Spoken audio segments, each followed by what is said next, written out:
உங்களுக்கு 26, 27, 28, 29, 30, 31, 32, 31 வரைக்கும் எல்லாம் அப் டு த மசில் லெவல்னு சொல்கிறாங்க. அப்போ இந்த மசில் லெவலில் இருக்கக்கூடிய காயங்கள் வந்து வெறும் அருவாலெல்லாம் வச்சு பண்ண முடியாது. பிளண்ட் ஆப்ஜெக்டை வச்சு தான் இதை நடத்தி இருக்க முடியும். இந்த மாதிரி பிளண்ட் இன்ஜுரிஸ் வரும்போது என்ன ஆகுதுன்னா, உடலில்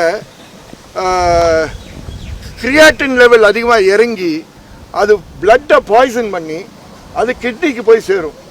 அது கிட்னிக்கு போய் சேர்றதுனால தான் இந்த ட்ரொமேட்டிக் டாப்டோமயாலிசிஸ் என்ற ஒரு ஒரு ஒரு நிலை ஏற்படும். இதை அன்னைக்கே நான் நீதிமன்றத்தில் வாசித்தேன். யாருக்காவது நீதிமன்றம் அன்றைக்கி ஃபாலோ பண்ணிட்டு தான் நீங்கள் பார்த்துருப்பீங்க.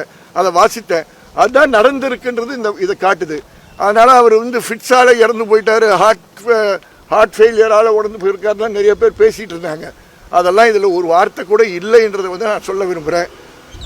மருத்துவர்கள், இதை நடத்திய மருத்துவர்களை பாராட்ட கடமைப்பட்டிருக்கிறோம். இதில் வந்து நல்ல விஷயங்கள் நடக்கும்போது பாராட்டணும். இது வந்து 3.5 மணி நேரத்துக்கு மேலே நடந்த ஒரு போஸ்ட்மார்ட்டம்.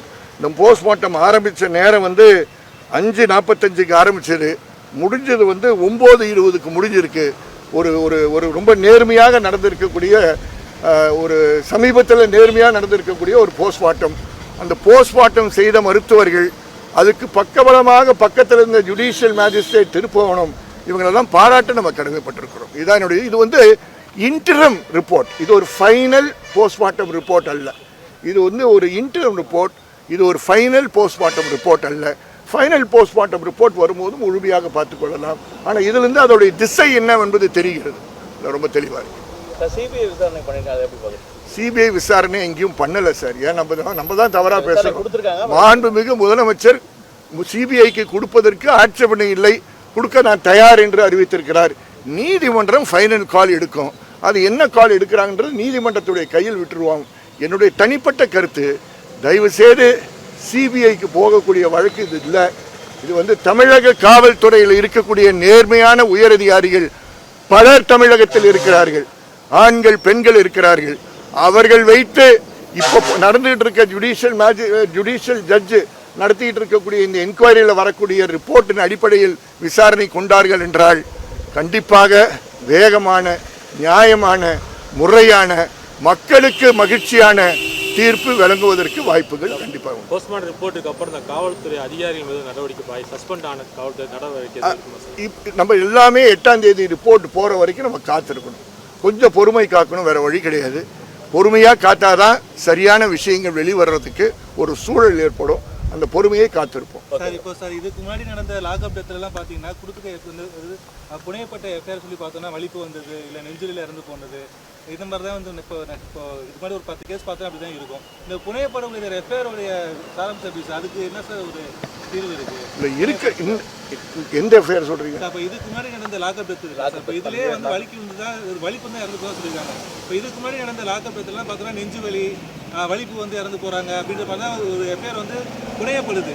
அதனால தான் சார், நீங்கள் இந்த மாதிரி காவல் வன்முறை சார்ந்த வழக்குகளை நம்ம எல்லாரும் என்ன நினச்சிக்கிட்டு இருக்கோம்னா, காவல்துறை மட்டும் குறிவைக்கிறோம்.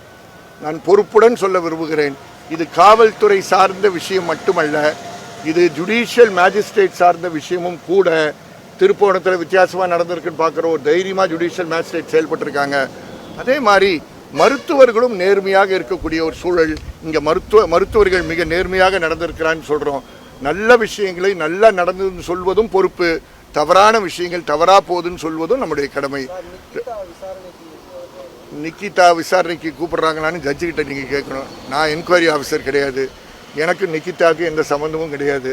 நிக்கிதா பற்றி நீங்கள் திருமங்கல கோர்ட்டில் போய் 2011ஆம் ஆண்டு போடப்பட்டிருந்த வழக்கில் நிக்கிதா யார், அந்த வழக்கு என்ன ஆச்சுன்னு நம்ம பார்க்குறது அது வித்தியாசமான விஷயம்.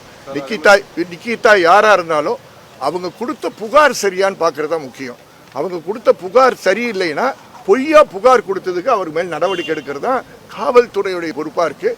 அப்படி காவல்துறை நடவடிக்கை எடுக்கிறாங்களான்றது நம்ம பார்ப்போம். நேற்று ஒரு பையன், அவர் பார்த்ததா சொன்ன பையன் வந்து அவருக்கு வந்து போதைப் பொருள் கொடுத்து அதுக்கப்புறம் தான் வந்து கடுமையாக தாக்கியிருக்காங்க அப்படின்னு சொல்லி புகார் சொல்லியிருக்காரு. அது இந்த சார், இது என்னை பொறுத்த வரைக்கும் இந்த போஸ்ட்மார்ட்டத்தில் அதனுடைய அறிகுறிகள் கிடையாது. ஆனால் அதுக்காக அவர் சொன்னது தப்புன்னா நான் சொல்ல முடியாது. அது அவருக்கு தெரிஞ்சது அவர் சொல்லியிருக்காரு. பலர் பல விஷயங்களை சொல்லுவாங்க. என்கொயரி ரிப்போர்ட்டுடைய ஃபைனல் அறிக்கை எப்படி வருதுன்னு நம்ம பார்ப்போம்.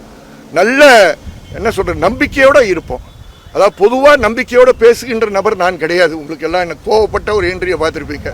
இப்போ நிதானமாக பேசுகிற ஹென்ரியை பார்க்குறீங்க. அதுக்கு காரணம் நீதித்துறை கொடுத்துருக்கக்கூடிய நம்பிக்கை. அதனால் உங்களுக்கு சென்சேஷனல் நியூஸ் கிடைக்காம இருக்கலாம். ஆனால் நம்ம எந்த நியூஸையும் சென்சேஷன் பண்ண வேண்டாம். இந்த வழக்கினுடைய வெற்றி வழக்கறிஞர்களுடைய வெற்றி கிடையாது. இதை தொடர்ந்து காவல் காத்து கண்காணித்த பத்திரிகையாளருடைய வெற்றியாக நான் இந்த நேரத்தில் கூற விரும்புகிறேன். நன்றி. பிளே ஸ்டோர் மற்றும் ஆப் ஸ்டோரில் இருந்து பாலிமர் செயலியை QR கோடு மூலம் பதிவிறக்கம் செய்யுங்கள். செய்திகளை உடனுக்குடன் பெறுங்கள்.